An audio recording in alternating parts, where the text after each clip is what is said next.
Starting in pre-K here, I didn't really know anything different until I graduated and went off to high school. I didn't realize the kind of fundamental difference that it made in my life. Now, looking back at it, it was the perfect environment for me to become the person that I am today. White Rock Montessori was founded in 1975 in Dallas. It was founded by two families and one teacher, Sue Henry. She just had a huge passion for Montessori and a vision that was amazing at the time. And the two families kind of put her in a position to teach and to start this school and be the guiding point of the history and the vision of the school.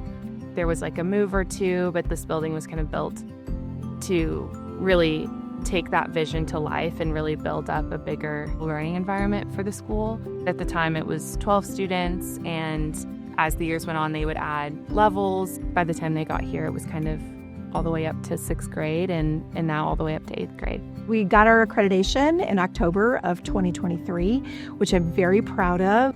Only 15% of American Montessori Society schools are accredited around the world. That equates to about 220 schools worldwide, which is crazy when you think about it. We're one of 3 in the entire Metroplex, which is quite amazing when you're talking about an area of 8 million people. Becoming an accredited Montessori school is an extremely rigorous process. There's 9 overarching standards, but underneath each standard, there's anywhere from 10 to 25 criterion that have to be met. Any school that achieves that is really the gold standard in Montessori schools.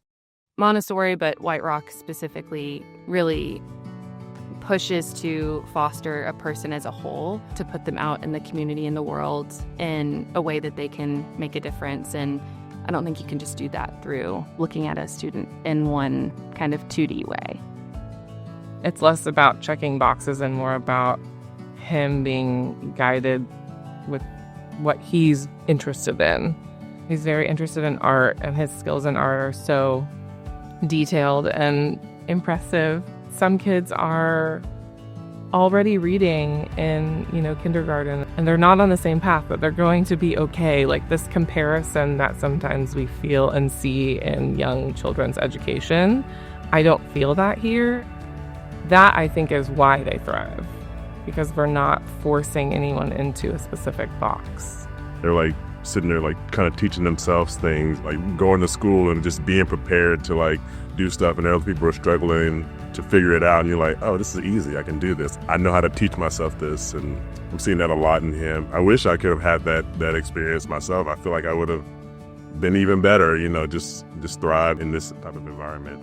When children are allowed to be curious and independent learners, they really become themselves. The feedback that I get is that they find purpose in their lives. They know themselves so well. And I just feel like Montessori education allows children to really understand oneself at a very deep level. Coming from a traditional background, you're ready for we need scores and tests and all the things. But then watching Ren go through and establish and kind of get into the middle school environment and kind of work through the 7th grade year and kind of how to get in those study habits, to really just watch her now in high school, it was really amazing because, she had a foundation. It did all come together there towards the end. The kids here are more academically prepared to be able to independently think about things and solve problems than I think in a public education system or other schools. I got an opportunity to do an animal research project, and then I carried it into the next year. It took around 9 months, and I was leader for a lot of that time. But closer to the end, I had this idea that we could let everyone lead, so everyone gets a turn being leader. It's just remarkable to know that she is 100% managing all of her and interface at school and her studies and everything on your own. They're building their own selves and abilities by way of having opportunity all along, to do these things. It is their peers, the parents of their peers, but it's also the educators, the staff. the things they'll kind of mention, you know, as you see them in the hall, of little nuances that they know about your children that you see and love and appreciate. But to hear from them, you feel seen, you feel included. Meeting other people from other schools who went to like bigger schools, there's like a lot of kind of friend groups, and it's like, you know, like these kind of people all hang out together and these kind of people all hang out together. But I think at White Rock, it's like one of my favorite things is that it kind of just blends, because it's so small that there's no one you can't really like be friends with or like get to know.